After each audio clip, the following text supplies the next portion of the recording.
Right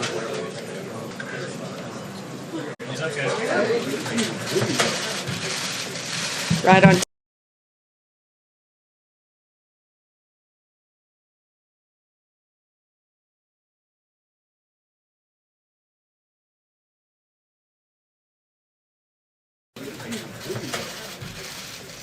Right on time today.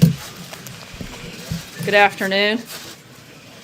We are pleased that Congress has been able to meet our defense spending requirement and come together on a 2-year spending bill. This still achieves our top priority, a much-needed increase in funding for our national defense. This deal also increases budget caps, ends the sequester, and provides certainty for the next 2 years.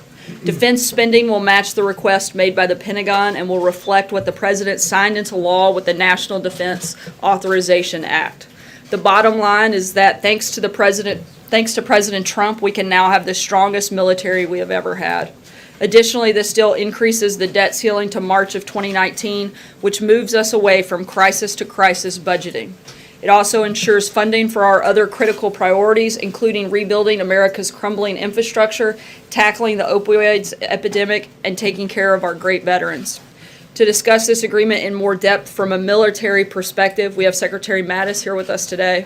Secretary Mattis will come up to make a brief statement and take a few questions on the importance of funding our armed forces, and then I will be back up after him to answer questions on news the day. Thank you, Mr. Secretary. Thanks. Well, good afternoon, ladies and gentlemen, and thank you for taking time out of your schedules to be here today. I've spent the last day and a half on Capitol Hill briefing the members of Congress on our 2018 National Defense Strategy. I'm heartened that Congress recognizes the sobering effect of budgetary uncertainty on America's military and on the men and women who provide for our nation's defense. 2 days from now, I will visit our nation's first Security Force Assistance Brigade at Fort Benning as they prepare to deploy to Afghanistan. To advance the security of our nation, these troops are putting themselves in harm's way, in effect, signing a blank check payable to the American people with their lives. Our military has been operating under debilitating continuing resolutions for more than 1,000 days during the last decade. During last week's State of the Union address, President Trump said, "Weakness is the surest path to conflict." In a world awash in change with increasing threats, there is no room for complacency. Failure to implement or fund the 2018 National Defense Strategy will leave us with a force that could dominate the last war, yet be irrelevant to tomorrow's security. We need Congress to lift the defense spending caps and support a 2-year budget agreement for our military. America can afford survival. For too long, we have asked our military to carry on stoically with a success at any cost attitude. The fact that our volunteer military has performed so well is a credit to their dedication and professionalism. We expect the men and women of our military to be faithful in their service, even when going in harm's way. We have a duty to remain faithful to them. Absent a budget this year, America's military will not be able to provide pay for our troops by the end of the year. We will not be able to recruit the 15,000 Army soldiers and 4,000 Air Force airmen required to fill critical manning shortfalls. We would not be able to maintain our ships at sea with the proper balance between operations and time for training and maintenance. We would have to ground aircraft due to a lack of maintenance and spare parts, degrading our pilots' proficiency. We would deplete the ammunition, training, and manpower required to deter war. And we would delay contracts for vital acquisition programs necessary to modernize our force. I cannot overstate the negative impact to our troops and families' morale from all this budget uncertainty. Today's congressional action will ensure our military can defend our way of life, preserve the promise of prosperity, and pass on the freedoms you and I enjoy to the next generation. Thank you. I can take a couple questions here. Yes, sir. General, how damaged would a shutdown be? Would a government shutdown be, given that we have this deal, if there was a decision to shut the government down because, for example, the wall wasn't funded in this deal, how bad would that be to the military? shutting down the government would be very damaging to the military for all the reasons I just cited about a continuing resolution, but then aggravated by the shutdown itself, where we actually send home all non-uniformed personnel except those in a few critical areas. It just paralyzes everything that we do if we go into that, other than the ongoing active operations at sea, and there the troops will continue to fight, the ships will stay at sea, but the bottom line is training's delayed, the impact just ripples through the force, and it doesn't just happen today, it ripples on as people who are not flying are no longer gaining the level of skill that you and I would associate with them even a year from now when they're promoted. Yes, sir. Secretary, you mentioned you've been spending the last day and a half on Capitol Hill. This is a Senate arrangement. Do you have any sense, sir, if the House leadership on the Republican side is equally receptive and as enthusiastic as you are? And also, service secretaries, particularly the Navy Service Secretary, has said the funding problems are not maybe a direct cause, but contributed to the deaths of seamen in the South China Sea, the two most recent accidents. Can you tell the country, if this money is in fact provided, all of the problems associated with training, maintenance, that have been plaguing the military will be eliminated? I am optimistic that what the House did earlier this week and what the Senate did today can come together this week and give us the budget that then enables us to carry out our responsibilities. By ours, I mean all the leaders in the Department of Defense who will address the issues you just brought up. Obviously, a lot of work goes into the execution then, the quality of the training, but you can count on us. We'll earn your trust on this. We will spend the money wisely. Mr. Secretary, if I could ask you about the recently released nuclear posture review. Yes. Calls for smaller yield nuclear weapons to be added to our arsenal. You're on record as saying there's no such thing as a tactical nuke. Anytime a nuclear weapon is used, it's a strategic game changer. So how does this new posture review add to global stability? Yeah. Because there are many people who believe that if you've got a smaller yield nuclear weapon, you might be more inclined to use it. Right. Remember that what we're talking about here is the nuclear deterrent. And in that nuclear deterrent, we believe that some nations could miscalculate, one in particular, and that nation could assume that if they used in a conventional fight a small yield bomb, we would not respond with a very large yield bomb. Our response to this is to make a small yield bomb and say, don't miscalculate. It's a deterrent. Remember, deterrence is dynamic. It changes from year to year, from decade to decade. We have to address deterrence in its current construct. So we do this. The idea is to raise the threshold. Don't even think about lowering the threshold to a conventional fight and escalating it to one small yield nuclear weapon, strategically changing the game, and then think our choice is either surrender or suicide, as Dr. Kissinger put it. Yes, ma'am. Can you talk about where things are in the planning stages for this military parade the president is seeking, and what any cost estimates you have at this point are? As I think we're all aware in this country of the president's affection and respect for the military. We've been putting together some options. We'll send them up to the White House for decision. A question about North Korea, but also follow up on Catherine's question there. You just laid out the argument for fully funding the military, why you think every dollar counts.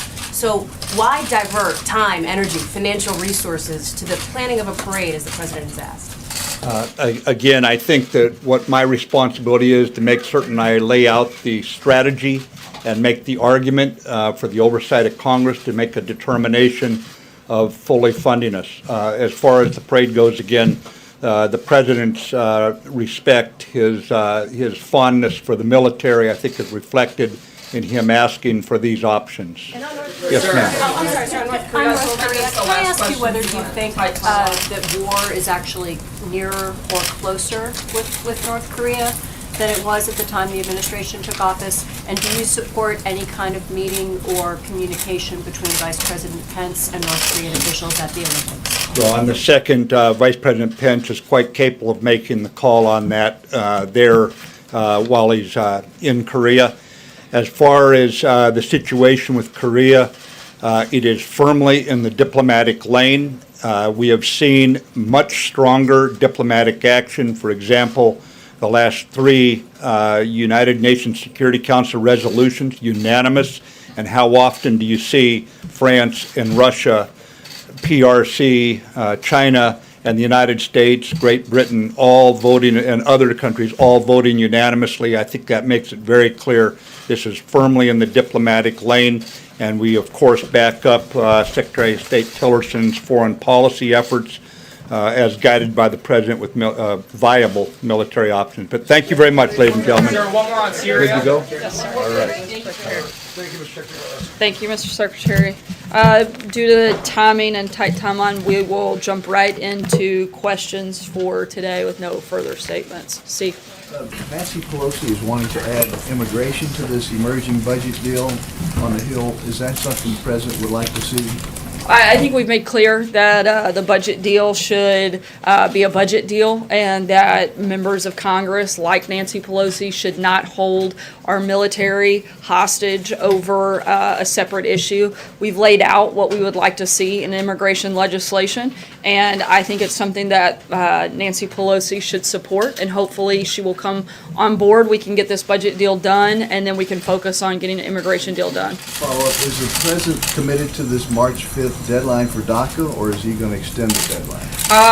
Look, we are hopeful that we will make a deal with Congress, and we'll see what happens after that. But our goal is to try to get something done. We don't want to keep kicking the can down the road, and we'd like to see a solution, which is why we've laid out a plan that we think addresses everybody's concerns and meets those needs. Jordan? Thanks, Sarah. To put another point on it, will the President sign the budget agreement that was laid out by the Senate this morning? Look, we applaud the steps forward that they've made, but we're going to need to see what is in the final bill. But we're certainly happy with the direction that it's moving, particularly that we're moving away from the crisis budgeting that we've been on in the past. Major? Would you like the House to pass the Senate deal? We would like to move forward on this front, but again, we want to see the final components. But yes, we're supportive primarily because it meets several of the things that we laid out, including ending the crisis budgeting, and also helps meet the needs of the military and defense spending as were laid out by General Mattis. Question, could you clarify the status, security clearance of Rob Porter, and if the President has confidence in him as a staff secretary? I can give you 2 statements, as has always been our policy when it comes to security clearances. We don't comment on them. I'm not going to change that today.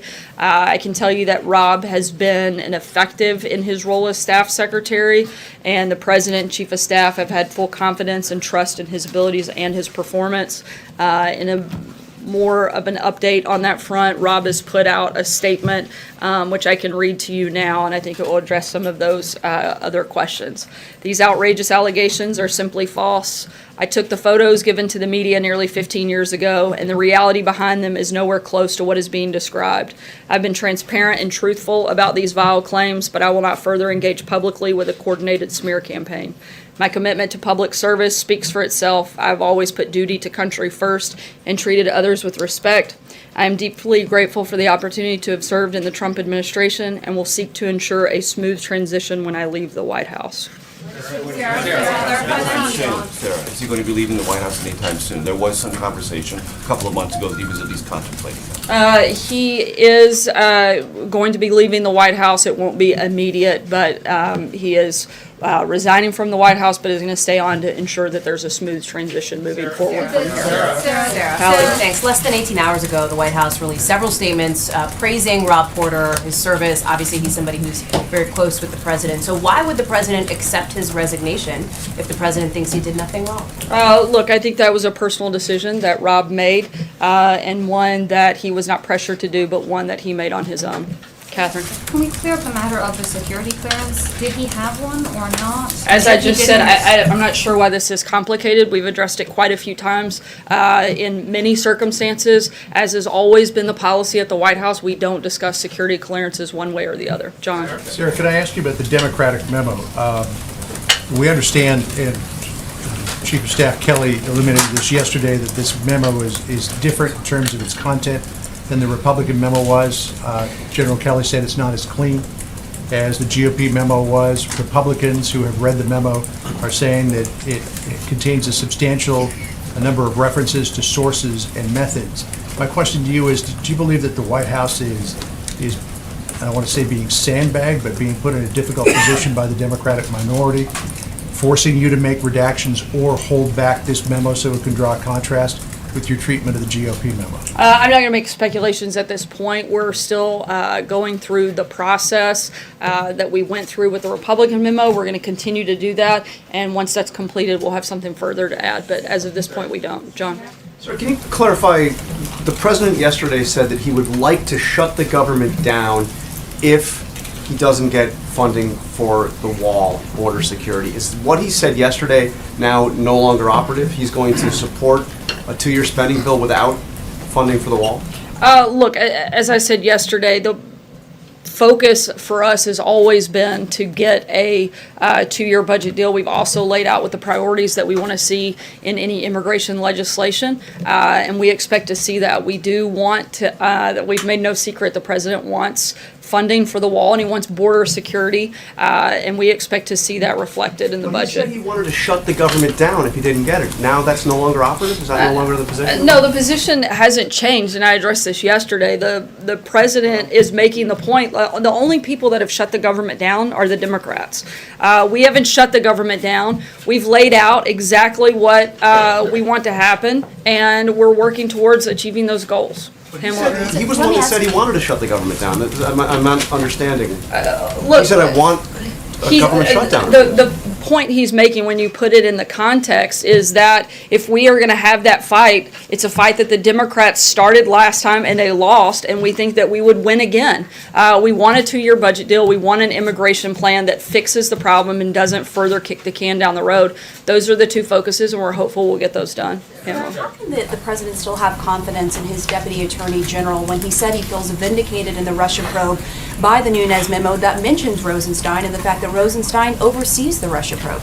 Look, as I said yesterday, the president feels vindicated because he feels like the Russia investigation has been politically motivated witch hunt for the last year, and the memo clearly vindicates the president's position that there was political bias. Has he actually read the Democrats' memo? You said he has seen it, but has he actually read? He has, and I told you also that he had met with the deputy attorney general to discuss the differences yesterday. And just really quickly, General Mattis was saying that the president has great affection for the military, but he has yet to visit Iraq and Afghanistan. Wouldn't that be the ultimate way to honor the troops, by going there rather than a parade? Look, I think there are a lot of different ways. Nothing has been decided or locked in stone. This is in the early discussion phases, and it's something the president is looking at, not just a way that he can, but that the entire country can come together and show support and honor our military.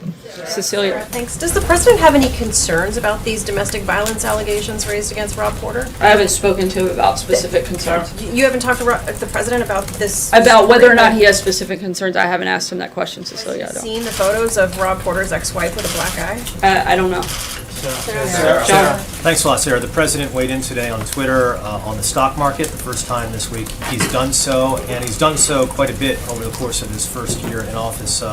Will we expect the president to continue to weigh in on the daily fluctuations on the stock market going forward, or will he sort of let the market take its course? I don't think I'm going to speculate on what we may weigh in on every single day moving forward through the administration, but the economy has obviously been a big focus for the administration, and it's something we're going to continue to talk about.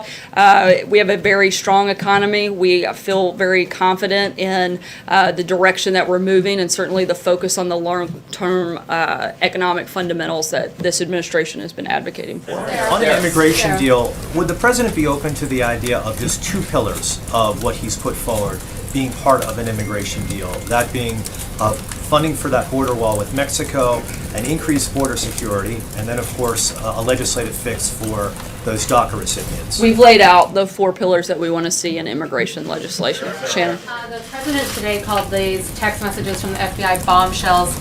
Does he believe there was a conspiracy in the FBI to try and undermine his candidacy, to try and help Hillary Clinton Can you explain a little bit more his thinking about what he's seen in these text messages? I think it just further shows that there is reason for all of us to have great cause for concern in this process, and we hope that it's more thoroughly and fully looked at as we move forward. Are there specific, just quickly on the FBI, are there some more specific changes, personnel changes you'd like to see at the FBI? Not that I'm aware of at this time. Stephen? I just want to give you a chance to respond to the concerns about the propriety of this parade down Pennsylvania Avenue. A lot of people in the country think that that's not how the American military should be presented to the world, rolling tanks down America's Main Street. What do you think? Look, as I said, we haven't made a final decision. The president's simply exploring different ways that he can highlight and show the pride that we have in the military, the people that have served and sacrificed to allow us all of the freedoms that we have. The president is very proud of the United States military and all that they do on behalf of all of us, and we're simply exploring options. I think it's way too far speculation to start weighing in on, whether or not we think certain things are appropriate when nothing has been decided and it's literally in a brainstorming session. Is it true that the report that the president essentially gave a directive to the Defense Department that this is something that must happen? No, the president asked them to look at different ways and explore and see what those options look like, as the secretary said. Take one last question. Sarah, to follow up on these text messages, does the president believe that former President Obama was involved in the investigation, the Russian investigation against him, which is what alleged between those texts between Peter Strzok and Lisa Page? I'm not aware of that specific concern, but I think that there is a lot within those text messages that gives us great cause for concern, and we, again, hope that they look at them thoroughly and investigate this process more fully. Thanks so much, guys.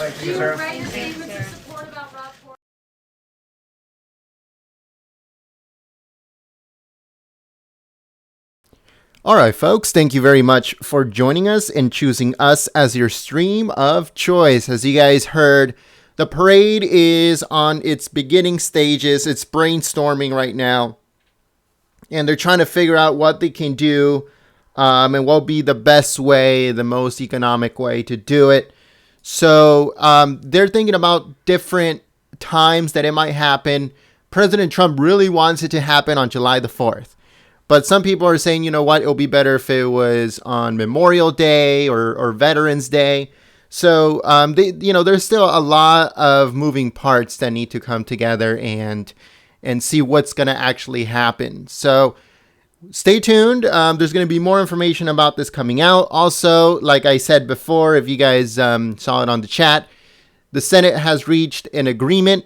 We're going to bring you more information on that later on today. If there's any type of vote or anything like that, we will be streaming it live. So make sure you guys stay tuned. Again, thank you very much for joining us and choosing us as your stream of choice. If you are new, subscribe to the channel. Thank you so much to the moderators for keeping the chat clean and enjoyable for everyone. Also, thank you very much to everyone that shared the live stream on social media, Facebook, Gab, Twitter. That's all we ask for, folks. We don't ask for much. What we do ask for is if you guys tune in to a live stream, if you guys can just share it on social media, share it on, wherever, through email, however you can, that helps us out immensely. And if you did that, I would like to thank you very much. So if there's any more live streams, we will be streaming them, like I said. If not, we're going to be uploading a whole bunch of news videos. Also, check out our website, goldenstatetimes.com. Again, that's goldenstatetimes.com. If you want to stay up to date on everything that we cover, make sure you guys sign up to our newsletter. The link is in the description below. Our newsletter is sent every single day, packed full of news, articles, and everything else in between. That way you guys are up to date on everything that we cover here at Golden State Times, both on our website, goldenstatetimes.com, and on our YouTube channel. So make sure you guys sign up. It's free and it's sent daily. So yeah, folks, I hope to see you guys here next time. Peace.